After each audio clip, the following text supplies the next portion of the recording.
Hola, buenas. Hoy vamos a ver las 8 cosas que debes saber para probar química de selectividad. El primer tema es la composición atómica. ¿Qué es lo que tienes que saber acá? Las ideas básicas del modelo atómico de Bohr, como son la cuantización de la energía en el átomo, en donde ahí vas a tener que conocer una fórmula que es esta, en donde vamos a determinar la energía de cada nivel energético, ¿sí? Donde N es un nivel energético, que va a ser igual a menos RH, que es la constante de Rydberg para el átomo de hidrógeno, partido de N elevado al cuadrado, donde N es el nivel energético.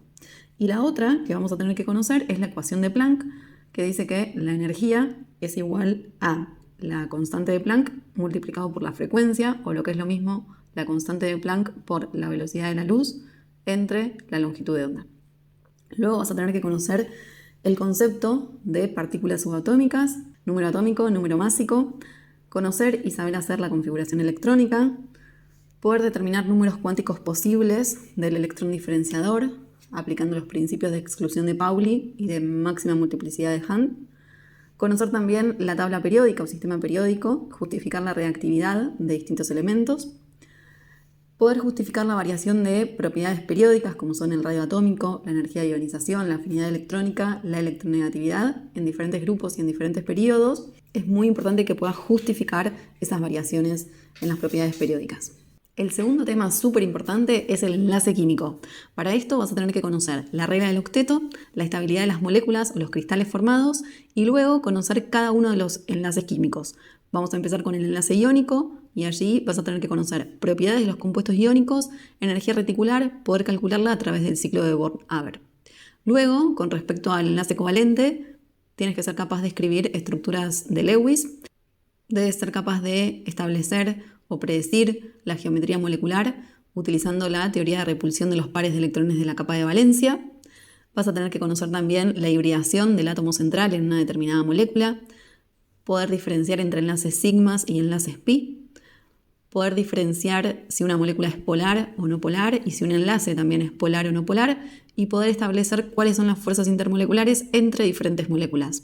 Y luego, con respecto al enlace metálico, poder explicar las propiedades de los metales. Y por último, respecto a todos los tipos de enlaces, ordenar compuestos por puntos de fusión o puntos de ebullición crecientes, obviamente justificándolo. El tercer tema es equilibrio químico.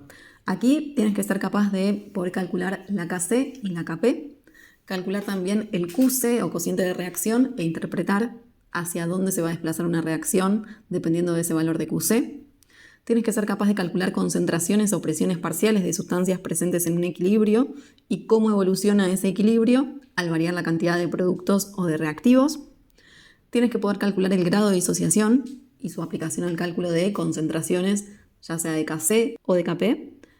Tienes que ser capaz de aplicar el principio de Le-Chatelier para predecir la evolución de un sistema en equilibrio al modificar la temperatura, la presión, el volumen o la concentración. En cuarto lugar, aparece la cinética.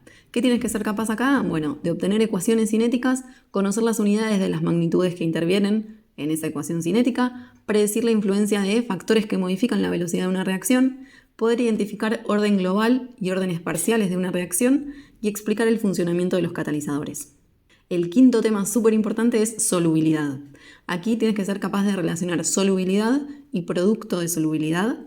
Tienes que ser capaz de calcular ambos, o sea, la solubilidad y el KPS. Y cuando tenemos mezclas, tienes que poder identificar qué sal precipitará primero y también aplicar el efecto del ion común. El sexto tema súper importante es ácido-base. Aquí tienes que conocer los conceptos de ácidos y bases según la teoría de Bronsted-Lowry.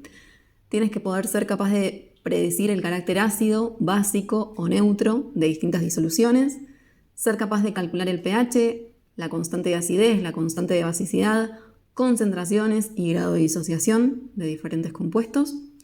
Tienes que ser capaz de predecir el comportamiento ácido-base de una sal, es decir, te dan una sal y tienes que poder decir si una disolución de dicha sal será ácida, básica, neutra y por qué. Tienes que conocer el concepto de valoraciones ácido-base y poder aplicarlo a los ejercicios. Y por último, conocer las soluciones amortiguadoras o buffers y ser capaz de calcular el pH de dichas disoluciones. El anteúltimo tema súper importante es redox. Aquí debes conocer los conceptos de oxidación y reducción, qué es un agente oxidante, qué es un agente reductor. Tienes que ser capaz de escribir semireacciones de oxidación y reducción. Tienes que ser capaz de balancear ecuaciones según el método del ion-electrón, tanto en medio ácido como en medio básico. Tienes que poder relacionar la energía libre de Gibbs y la espontaneidad de las reacciones redox. Saber qué es el potencial estándar de reducción. Diseñar una pila, conociendo los potenciales estándar de reducción. Calcular la fuerza electromotriz de dicha pila. También tienes que conocer el concepto de volumetría redox. Y por último, aplicar las leyes de Faraday a un proceso electrolítico para conocer la cantidad de materia que se depositará en un electrodo o el tiempo que tarda dicha cantidad de materia en depositarse en ese electrodo.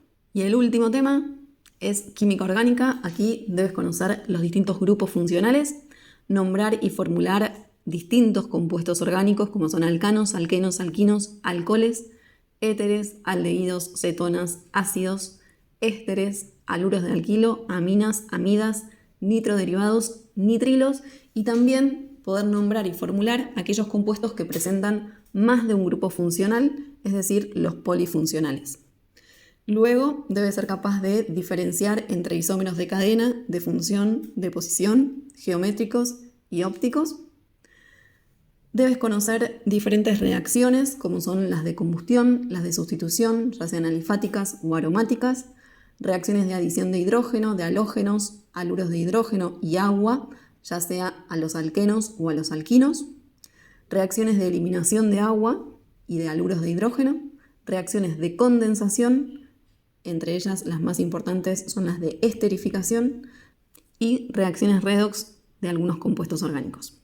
Esto es todo lo más importante esto es todo lo que debes saber de química para poder aprobar selectividad.